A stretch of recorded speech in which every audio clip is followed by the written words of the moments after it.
This is an Epicurean production with NIKOLAS SCHRECK and his lecture on music and magic, presented at the Hole on Saturday 14th of October 2017 in Berlin. Good evening. Before we will begin with a moment of silence, because when we're talking about sound and the manipulation of sound that we call music, the first elementary thing to understand is that sound only exists within the context of silence. And some of you who may have heard earlier teaching about this subject will already know that, but just concentrate on that for a moment, is that there is no possibility of sound without the bigger framework of silence. Like a painter with an empty canvas, the colors don't show up unless there's a white canvas. So sound requires silence to manifest. So even though we're in the urban chaos of Berlin with all of its noise and anxiety and Saturday night frenzy of people trying to have fun, whatever they think that might be, let's just try to calm down a moment and connect to the inner silence that is always there in each of you, and concentrate on what is the fundament of what sound comes from. So I'd like to ask you as an experiment for the next period of silence to listen with full concentration. Listen like you've never listened before.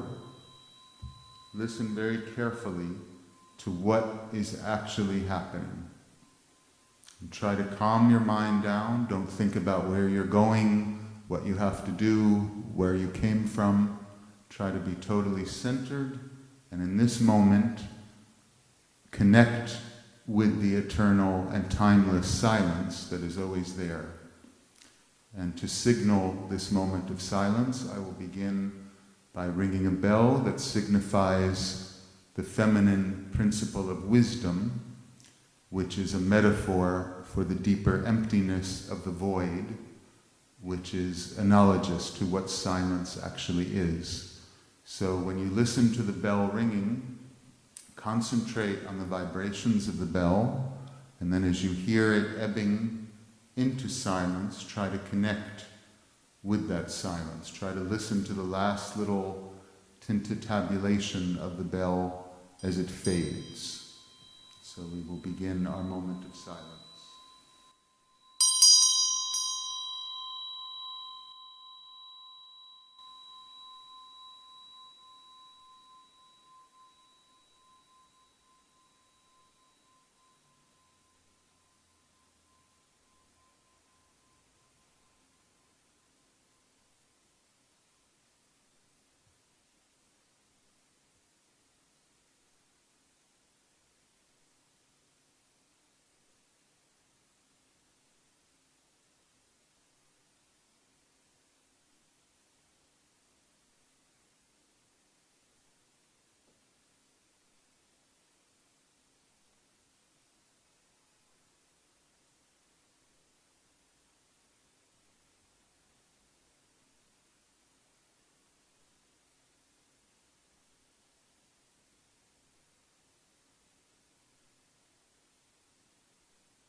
Do all of you feel a little bit calmer than you did when you walked in? Do you? Okay, so try to just bring the urban energy down, and again concentrate on being right here, and try to particularly connect to your sense of hearing and to sound, because I am going to transmit and convey something to you that is beyond the mere linear words that I'm saying, and the message that I'm transmitting needs to be received in a state of calm and concentration. And I have to say that I come to you tonight with a sense of urgency, because you need to understand that the capacity for the human species to even understand anything of spiritual truth or of the nature of reality is fading. And we have a very limited time and framework in which to understand the nature of reality and to understand even the basic foundation of what spirituality is. So there's not much time left for the human race to grasp these things. So you need to listen with a little more intensity than you would to a worldly transmission of information. Because as I said, this information that I'm conveying is coming from a deeper and eternal source, not a worldly source. And in the pan-Indian tradition, this period of decadence and decline that the world is in at the moment was long foreseen, and it's known as the Kali Yuga, which means in Sanskrit the unlucky age or the black age. And it's somewhat tantamount, if you're familiar with Nordic mythology, with the Ragnarok. It is the cycle when creation and sustaining turns to destruction. And we need only look at the world around us to see the confusion, the hatred, the division, the lack of wisdom, the stupidity, and what is the cause of all of this negative energy that prevents people from understanding genuine knowledge? I can't get into all of that, but one of the most important things that I have to say as an introduction or proviso to even discussing this, when we're talking about sound and the metaphysical meaning of music, one of the most important obstacles that we're dealing with today is the bombardment of electronic information coming from the internet and from all of these electronic gadgets that the human race has become addicted to. It has destroyed the human mind's capacity to concentrate. It's destroyed the human mind's inner capacity for silence. And because all of us are endlessly distracted by this huge flood of electronic information coming at us constantly, it's very hard to even be aware that you have a rich and deep inner life. So I just want you to think about that, and also when we discuss the sacred nature of music and of sound and what sound actually is in the deepest cosmic and metaphysical sense, the very fact that in the internet age, music is constantly playing. You can practically never get away from it. And that has cheapened the sacredness and the holiness of music. Like anything that is of great value, if it's suddenly instantly available and accessible 24 hours, its value is lost. So it's important to understand that the more you expose yourself to endless sound, the less you will be able to appreciate it. So especially in this age of internet addiction, it's very important to allow yourself in your life long periods of silence to even be aware what is your inner world, what's happening inside of you, not only concentrating on outer things and outer phenomena. So customarily, when I give a teaching on this subject, it is one-on-one to a particular person who has dedicated themselves to a particular spiritual path, and within a context that we both share a understanding of spiritual tradition. So I'm trying to communicate on you tonight on a higher level than is normal to experience in this world. And to do that, I need to know who you are. Because to use words, which is a kind of music and sound, in a meaningful way that actually communicates something, it depends on the context of who one is transmitting that sound to. So I just wanted to ask 4 questions, and an interesting thing I've noted when speaking to audiences in Germany, and this is a cultural difference between the Anglo-American sphere and the German sphere, is the German consciousness does not want to reveal itself among strangers. You know, the German culture has a certain amount of distance and Abstand between people. So tonight I would like to drop that as much as possible, because that's the only way we can communicate honestly. So I just want to ask honestly 4 questions of you, so that I know who I'm speaking to, and then I can shape what I have to transmit to you according to what will be comprehended or what will even make sense. So who among you here, if you could just raise your hands, is a practicing musician of some kind? Who actually, okay, many of you. Okay, and if you really look at this question honestly, how many of you would say that you have ever experienced what would generally be known as a mystical experience in your life? Even one? Okay, again, a majority of you. Thirdly, are any of you a practitioner of any specific religion or spiritual tradition? Not just an eclectic one, but you actually know what your spiritual tradition is. Okay? Fine. All right, so now I have a little clearer idea of who the hell I'm talking to. Who are you? Now, because this is what the mind does, automatically creates prejudices and guessing. I look at you and I think this guy here he's like that, and she is like this. But I need to drop those prejudices to be able to communicate to you clearly. And there's no doubt you certainly have prejudices and wrong ideas about who is speaking.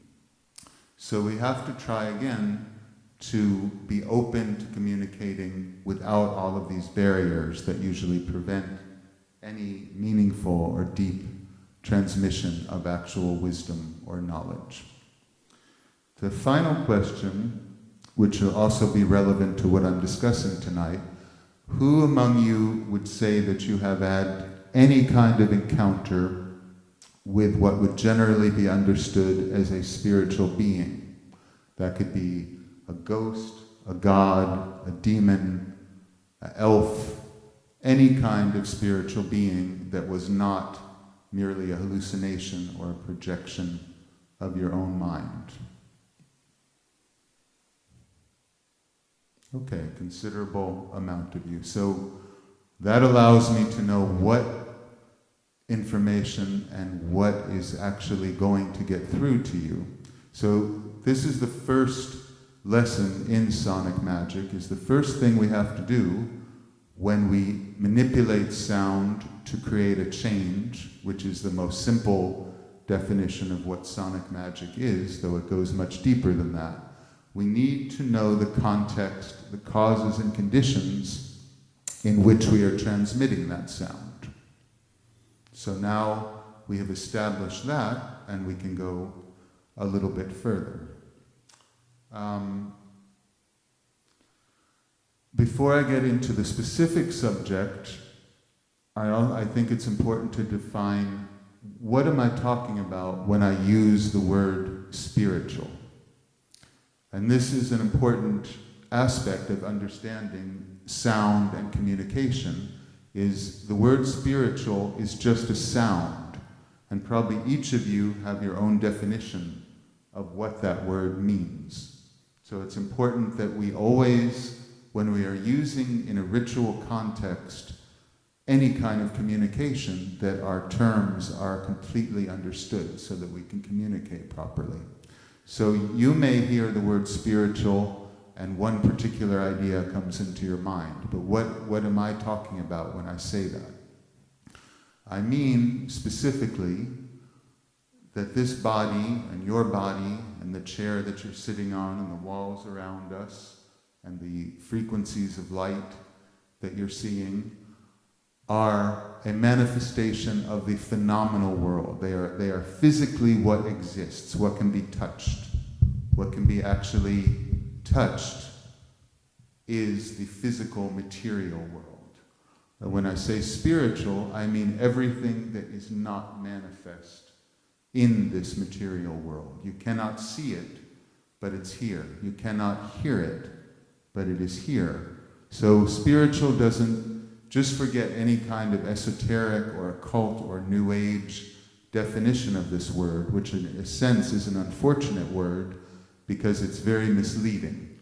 That's all it means. It's a neutral word that means everything from other levels of consciousness to your own mind, the interior landscape of your own mind, to the vast and gigantic dimensions of the spiritual world, which are much huger than we can even imagine, though they can be encountered. And my hope tonight is to at least plant the seed in each of you that will open the spiritual world to you. And there are thousands of methods and techniques to do that, but the one we will be concentrating on tonight is the use of sound as an expansion of consciousness, as a method of magic, and ultimately, the highest goal, the attainment of complete enlightenment and liberation from suffering and entrapment in this world of illusion. So that's what I'm talking about when I talk about spiritual, everything that is not manifest. So from a metaphysical perspective, what is music and what is sound? As I said, silence is necessary for sound to exist. It's the canvas upon which the color of music and sound is placed. But the very nature of existence, which is form manifesting in the void of emptiness, the material physical phenomena that seems to appear within the cosmic void, the building blocks of this illusion that we are in right now, and believe me, we are in an illusion at this moment, though it seems real, it seems credible, it is no more real than a dream or a nightmare. And what you could compare this moment to is a moment of lucidity in a dream, as if you're dreaming and you suddenly realize you're dreaming. That is what this moment that we are experiencing together is. And the only point of my work, and the only point I'm here, and the only reason I've done any of the public work that I've done is to try to awaken first myself and others. So awakening from the illusion of being trapped in this physical world, to awaken to the actual nature of reality. That's how urgent and important what we are discussing tonight is.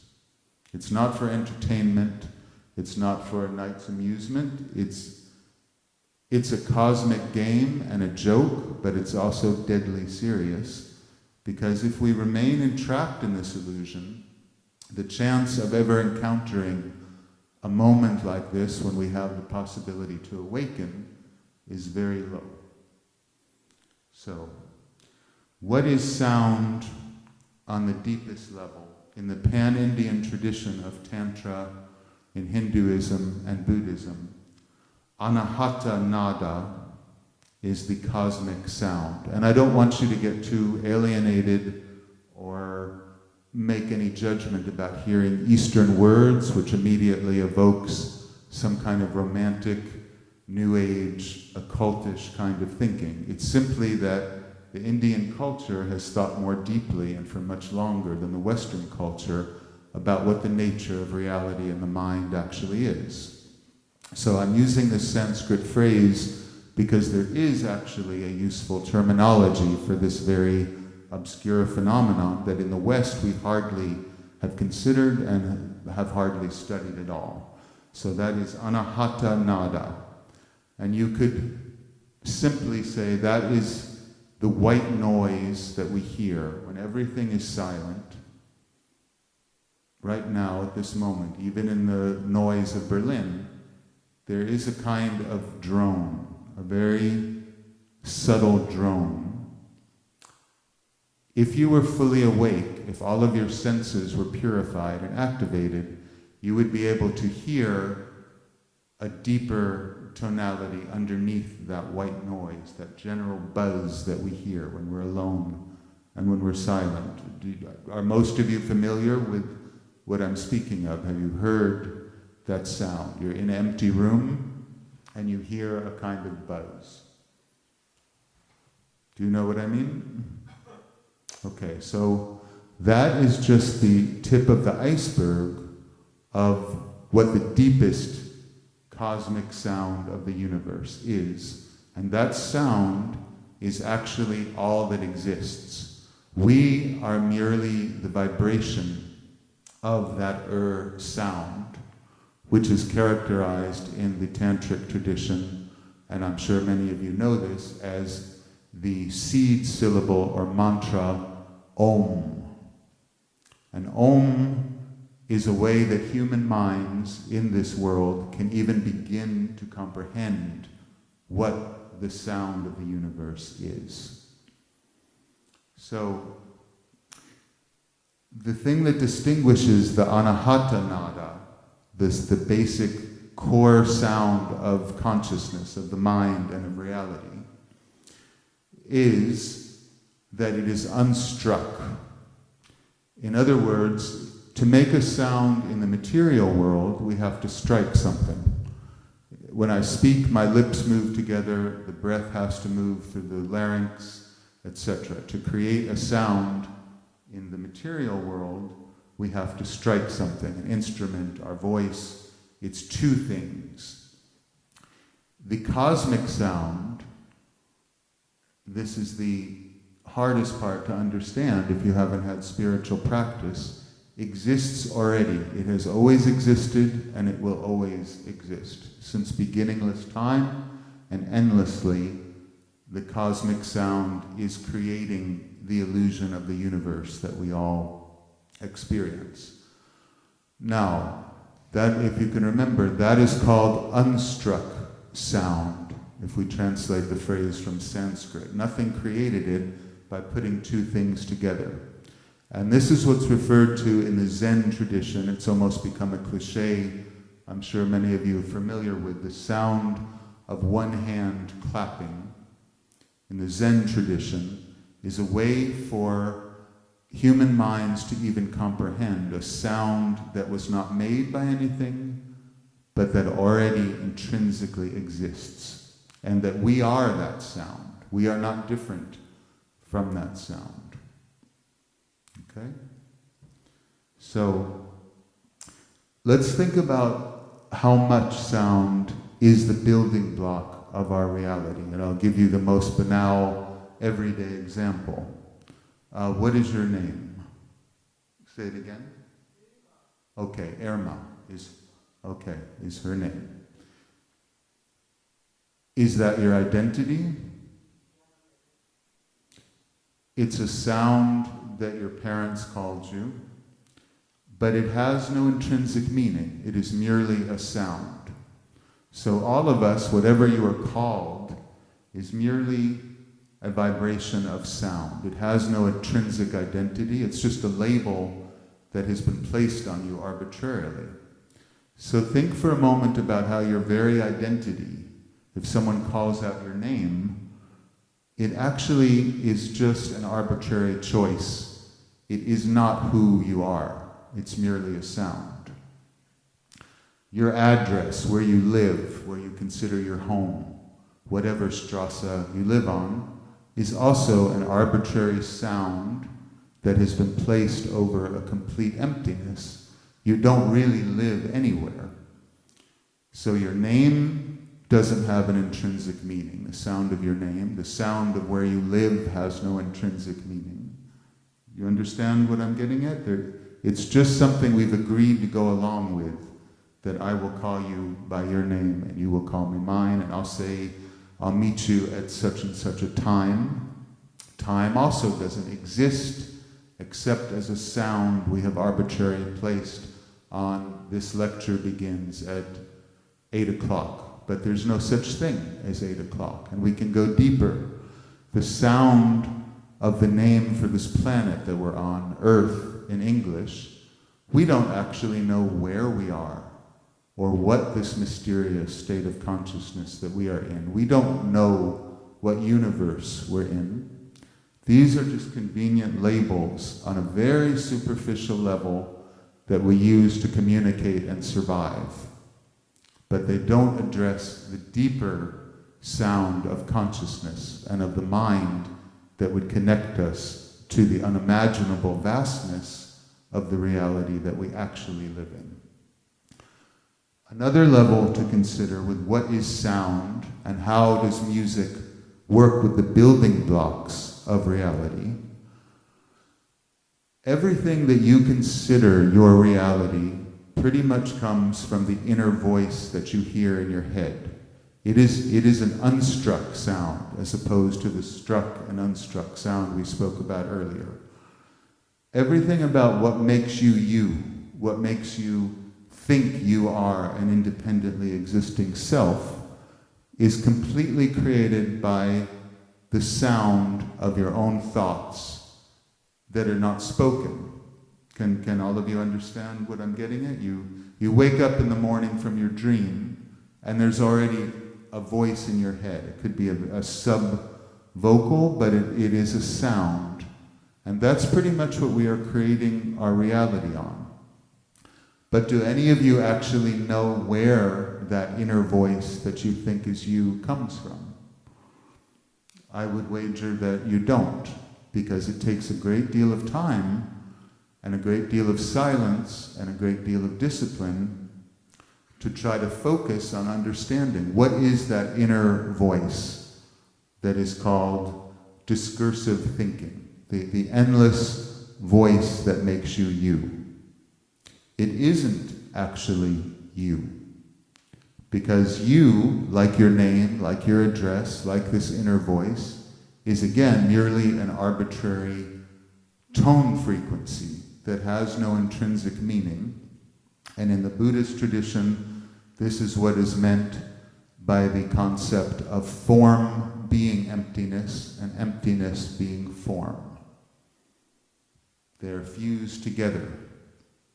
So we go beyond that level of your inner voice, what you say every day, the words you use, your tone of voice also creates your reality. Where does that come from? Why do you say what you say?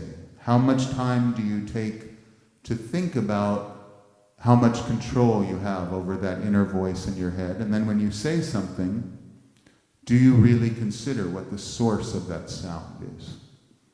If you were to do that, if you were to try in the next 24 hours to really notice how we are all in a kind of automatic pilot sleepwalking state, you would see that a lot of the sounds you're making in your head that are unstruck and the sounds you're making outwardly that are struck don't have a great deal of thought or intention behind them. They're sort of just randomly happening without much discipline or control. So that, I just want you to think about those things as the beginning of understanding what it would mean to then use the controlled manipulation of sound as what has been defined as music to change our consciousness, to change the consciousness of others, and to change reality itself, because sound, if you're following what I'm saying, is reality itself. It's all one vibration of this sound, this unstruck sound that I spoke of, everything that's happening. So when, with intention and discipline and concentration, we make the most simple song, we are shaping reality. And in a negative sense, when you go into a supermarket or a shopping mall or any place of capitalist commerce, the music that's being played there is not to awaken you. It's been contrived to just keep the flow of commerce going, to keep you enmeshed in the illusion of buying and connecting you deeper and deeper to the physical world rather than being aware of the higher mode of the spiritual world. Now, on the highest level, music is a much higher mode of communication than linear speech, and that's why most of my work, I have not attempted to explain it in any way, but merely allow people to experience it and greatly misunderstand it over the decades. But I haven't made much attempt to explain it because it cannot really be explained in linear, rational terms. So to give you an idea that music is a higher mode of communication than linear, rational speech, can one of you just say a random sentence? You volunteer? Anyone, just say any random sentence. Anything that comes to your head.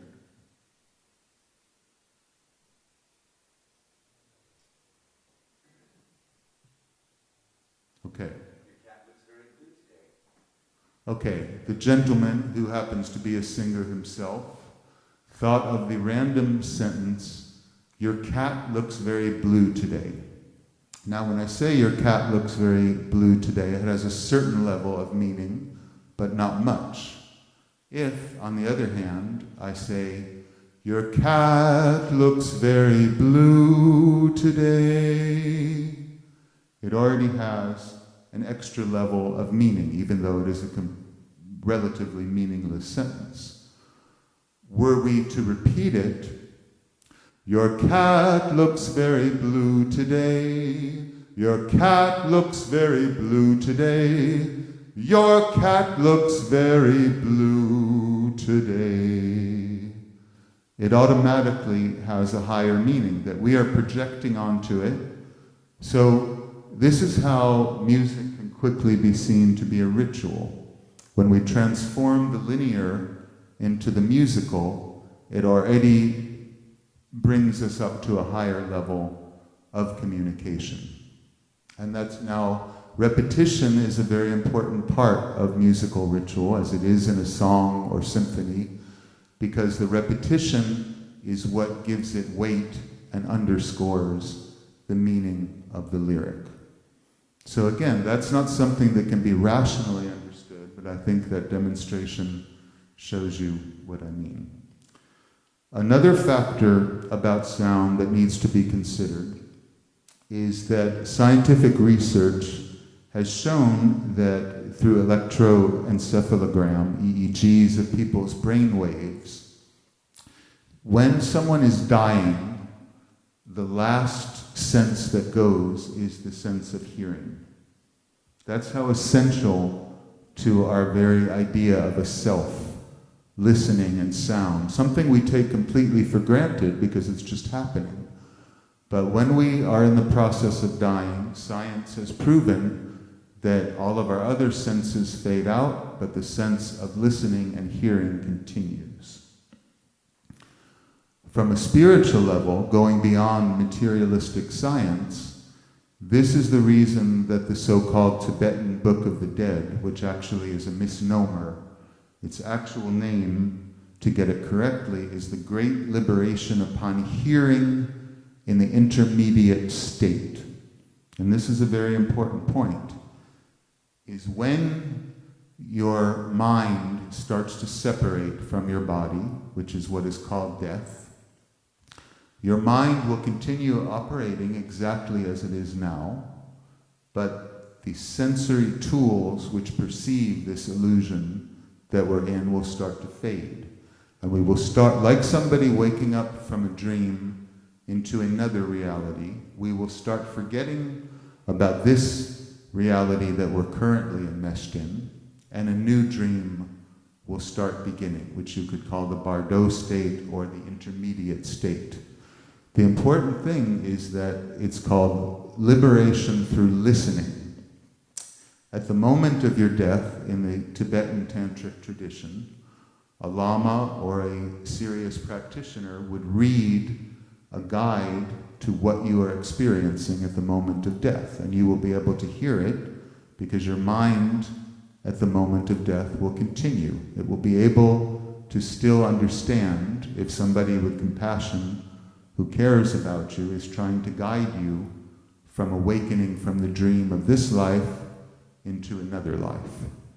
So that's an important point to consider, is that sound and listening never stops. Unlike the other senses, at the point when your mind separates from your body, you will still hear everything. And even if you're not a spiritual practitioner, there's a lot of scientific evidence and accounts from people that work in hospitals or work with the ill and the sick, who have experienced people who have died technically, briefly, and they can hear everything that was said. They can hear what the doctors are saying. They've often heard the nurse saying, well, they're dead now. They remember what they heard. So this is a very important basic fact to keep in mind, that this thing we take for granted, listening, sound, hearing, is the bridge between this world and the other world. And to look at it from another perspective, it's why most of the visionary religious experiences that have created the world religions and have led to personal mystical experience come in the form of a voice. And it doesn't matter whether you believe in these traditions or not. Let's take Islam. It was a recital, supposedly from the angel Gabriel to the Prophet Muhammad. He heard a voice speaking, and he wrote down what the voice spoke, and the Quran is a recital of a message from another world. And that's true with every single religion we can think of. Hinduism, Buddhism, Christianity. It is always about Judaism, paganism. It's always a message from the other world to this world that comes in the form of a voice speaking. So these are not things that are generally considered, so that it works both ways. When we leave this world and go to the other, we will be able to hear and listen, and our inner unspoken words will continue. And when we have a mystical experience, when we have a contact with a being that we would use the word a god or a divine being, they communicate to us through music, through words.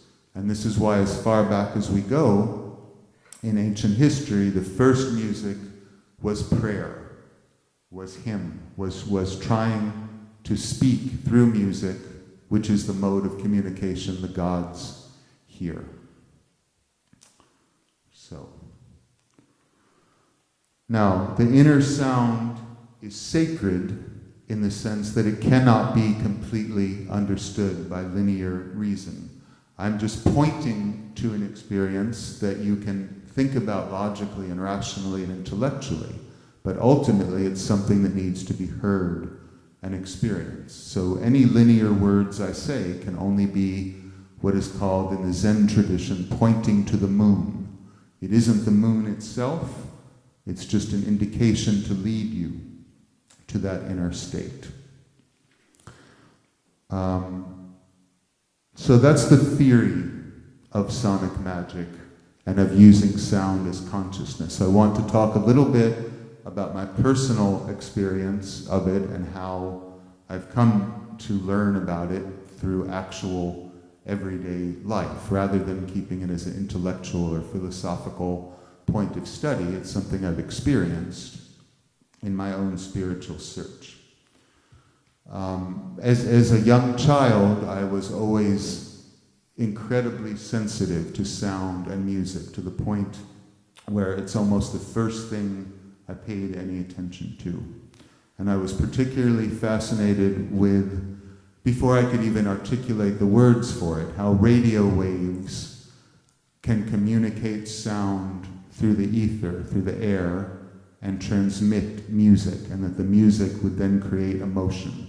So I was particularly obsessed with radio frequencies, I looked into the science of how radio worked, but it seemed to me almost an occult property that in the age of analog radio, a signal transmitted from one place went through the air and got into your brain, in this very almost semi-metaphysical way. And the interesting thing about that is that of all the senses, sound is the most metaphysical and spiritual because it cannot be touched.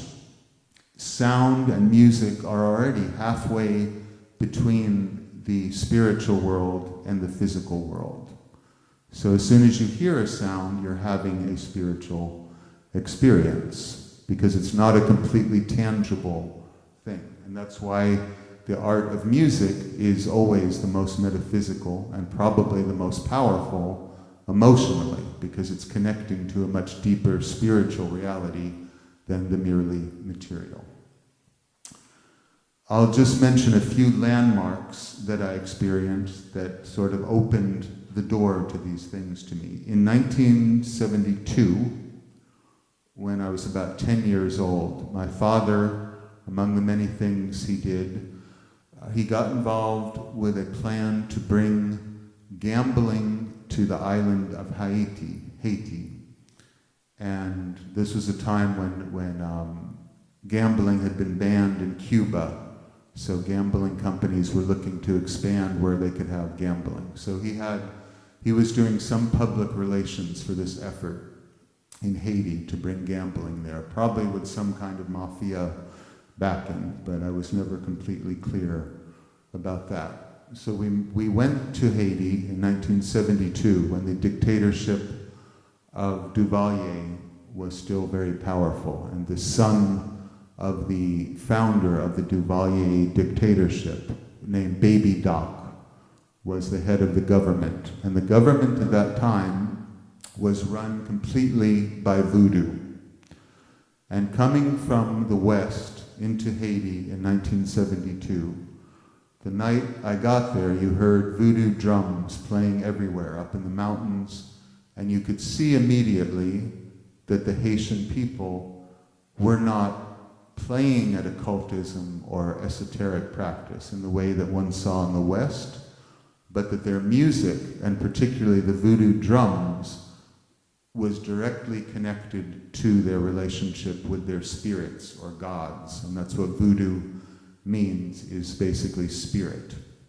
So you immediately could see this is a living tradition where sound and music is constantly being used to communicate with other worlds and with other people, and to experience that reality and to see, as we did, how it was intrinsic to the entire society, a government and a culture run by magic. Of course, it was a brutal, violent, impoverished place, but to actually experience an ancient tradition that actually lives and was still vibrant in the 20th century was an amazing thing. And my father said to this guy, whose name was Auberine Jolicoeur, and he was a dapper little guy who was the representative of the Duvalier dictatorship, and he was like a Bond villain come to life, very charming, but very wicked and villainous, you could tell. He could have played the devil, and you can Google him and find out who he was, but he was a very striking personage, and he was like the propaganda minister for the Duvalier government. My father said, well, my son is very interested in voodoo and zombies, and of course I was totally immersed in horror films and that kind of thing at the time. So he said, well, there are tourist attractions for visitors to Haiti where we put on a fake voodoo ritual, but we can show you the real thing. And I did that, and I saw without a doubt for the first time in my life that possession was an actual phenomenon. That however you wanted to define it, spiritual beings that the Haitian people would call loas were actually coming in to the priests and priestesses of their religion, and that music, drumming particularly, was the gateway between this world and that world. So that had a gigantic impact on me, and after that moment I could never look at occultism in the West as being anything but a feeble and sort of ridiculous play acting compared to the real thing. After that, I began to meditate in about 1975, and I'll just briefly mention that one of the things with my early meditation experience was my first teacher had been to India, and she had been authorized to teach meditation through the transmission of a mantra. And she whispered a particular mantra into my ear that was supposed to be suitable for my particular character. And as soon as I heard this sound, I did begin to hear the first intimations of what I referred to as the cosmic sound. So I had an immediate experience, and again, this was a transmission from one person to another who had experienced a spiritual reality, and by merely speaking this mantra to me, which I then repeated in my mind, unspoken, it created the very first whisper of hearing the cosmic sound. As far as magic and music, in 1975 also, briefly after that meditation experience, I encountered the work of William S. Burroughs through a slightly older girlfriend of mine whose father was an underground hippie cartoonist, and he had the works of William S. Burroughs, and we would get stoned and look at his work and try to make sense, particularly of Burroughs referring to using the tape recorder and the photograph as a magical instrument. And in that way, I think he was actually one of the more innovative forces in Western magic, in that he experimented with modern technology to create magical change. So that was a very important aspect. And I would like to read a particular quote from William Burroughs that set me on this path. And this was in an issue of Crawdaddy magazine in 1975. And he was writing about the master musicians of Jajuka, which is a Moroccan music troupe that has been called the oldest consistent band in history. It started 4,000 years ago and still continues to this day. So writing about it, and I will try to read it in the voice of William S. Burroughs. The music of Jajuka evokes the god Pan, god of panic, representing the real magical forces that sweep away the spurious. It is to be remembered that the origin of all the arts, music, painting, and writing, is magical and evocative, and that magic is always used to obtain some definite result. The result aimed at would seem to be the creation of energy in the performers and in the audience. For such magic to succeed, it must tap the sources of magical energy, and this can be dangerous. So these words sort of set me on my path for understanding how music and magic could be understood. And furthermore, he wrote elsewhere, music, like all the arts, is magical and ceremonial in origin. Can rock music return to these ceremonial roots and take its fans with it? Can rock music use older forms like Moroccan trance music? There is at present a wide interest among young people in the occult and all means of expanding consciousness. Can rock music appeal directly to this interest? In short, there are a number of disparate tendencies waiting to be synthesized. Can rock music serve as a vehicle for this synthesis? So these statements from Burroughs, as I said, had a major influence and impact on my later musical career, which I think can be fairly obvious.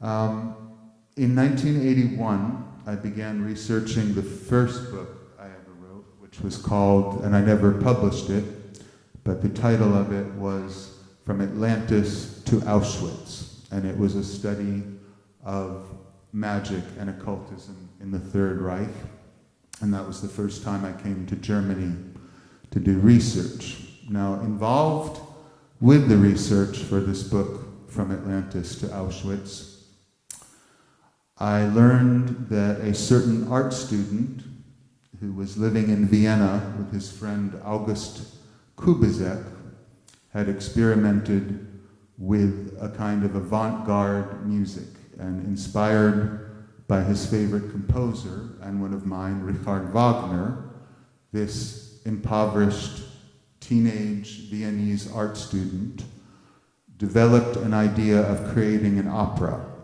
And he was living in a small room in Stumpergasse in the 6th district of Vienna in 1908. And his friend, his roommate, many years later wrote this about his friend in Vienna. He wrote that his friend had a musical ambition. Now, Kubizek was a great musician, and he had been admitted to the Vienna Conservatory of Music. His friend had applied to the Art Academy and been refused. So he stayed in their tiny apartment working on a grand opera based on the Germanic myth of Wieland the blacksmith. And this is what August Kubizek wrote about in the 1950s, looking back at 1908. This ambition led him to a most extraordinary experiment, and I am still at a loss to say whether this experiment was of any value or not. He harked back to the elementary possibilities of musical expression. Words seemed to him too complicated for this purpose. He tried to discover how isolated sounds could be linked to notes of music, and with this musical language he combined colors. Sound and colors were to become one and form the foundations of that which would finally appear on the stage as an opera. I myself, convinced of the truth of what I had learned at the conservatory, rejected these experiments somewhat disdainfully, which annoyed him very much. He busied himself for some time with these abstract musical experiments, perhaps because he hoped to strike at the roots of my superior academic knowledge. I was reminded of my friend's essays in composition when a few years later a Russian composer caused some sensation in Vienna by similar experiments. So reading about this early avant-garde music experiment of this obscure Viennese art student inspired me to look deeper into the larger performance art piece that he did later. And of course, as some of you understand, this young, impoverished art student was Adolf Hitler. In the 1940s, his secretary, Martin Bormann, or his deputy, recorded him in private conversation speaking about the spiritual significance of music. And this is a verbatim translation from the German that Martin Bormann wrote down of Hitler speaking about music. This is an explanation of my love of art. Music and architecture, is it not in these disciplines that we find recorded the path of humanity's ascent? When I hear Wagner, it seems to me that I hear rhythms of a bygone world. I imagine to myself that one day science will discover in the waves set in motion by the Rhinegold, one of Wagner's operas, secret mutual relations connected with the order of the world. So this phrase, secret mutual relations connected with the order of the world, it's not the first thing you would think of with Adolf Hitler, but reminded me of what I had seen with the spiritual use of the voodoo drums in Haiti. And just reading that phrase awakened an understanding of how universal this grasp of the mystical meaning of music actually is. And some of that experience that I had looking into these things and researching it was expressed musically in the Radio Werewolf EP, The Lightning and the Sun, which is the EP that I think we most purely communicated what we were getting at. So those are some of the turning points of how I came to study and try to understand the spiritual significance of music. Perhaps the most important one occurred the next year in 1983 when I took a spiritual pilgrimage to Egypt, to the Valley of the Kings. And I cannot really describe the experience, but all I can say is that I went into the tomb of the pharaoh Seti I on a blistering, burning hot day in the Valley of the Kings in the desert. And when I went down to the bottom where the empty sarcophagus is of Seti I heard what I believe to be a much deeper intimation of the cosmic sound, what the ancient Greek philosophers called the music of the spheres. And if I talk about it too much, you will project romantic or fantastic notions on it that are not very useful to grasping it. But all I can say is that moment totally transformed who I was, and when I walked up the steps from the tomb out into the light again, I had become a different person. In this sense, I will just explain one aspect of it. When I went to Egypt, I had already come to the conclusion that the world was pretty much finished, that Western civilization was decadent, rotten, over. And I intended in 1983 to just retire from the world and maybe stay in Egypt and focus on meditation and magic and spiritual development, because I didn't think that the world was going to last much longer literally, and also that the entire civilization had fallen apart. But that moment, something that was communicated to me by a divine force, which we don't have time to get into tonight, gave me a mission and told me that it was cowardly to try to get away from the world and go off into a refuge somewhere, that I had to return to the United States, which was at the time in the midst of the Reagan regime, which was an extreme right-wing Christian fundamentalist witch hunt. And I went back to it, and from the genesis of that experience, Radio Werewolf was formed as a kind of resistance movement to what was going on in the Western world. But since 1983, since I returned to first London and then Los Angeles from Egypt, I have to say I have not fully returned to this world. And since then, I often feel like I'm an ambassador from another world. I'm here representing something, but I'm not really fully here. I'm still in that moment and still in the other world that communicated to me. Sort of like a missionary is stationed somewhere, but you're not fully present. So to use the Sufi phrase, since that time, I have been in the world, but not of the world. So that's some of my personal background, which I think is important to understand. This isn't merely intellectual theory, but something I and many other people through the millennia have experienced, and that you can experience. And I hope I've given you some clues or some seeds or planted some sonic basis for you to begin experimenting with it yourself, and that what we've spoken about tonight can eventually lead to your awakening from this dream that creates suffering, that creates pain, that creates the illusion of this material world, and that you can awaken to full enlightenment and liberation. So thank you for coming tonight, and I appreciate your attention and your participation.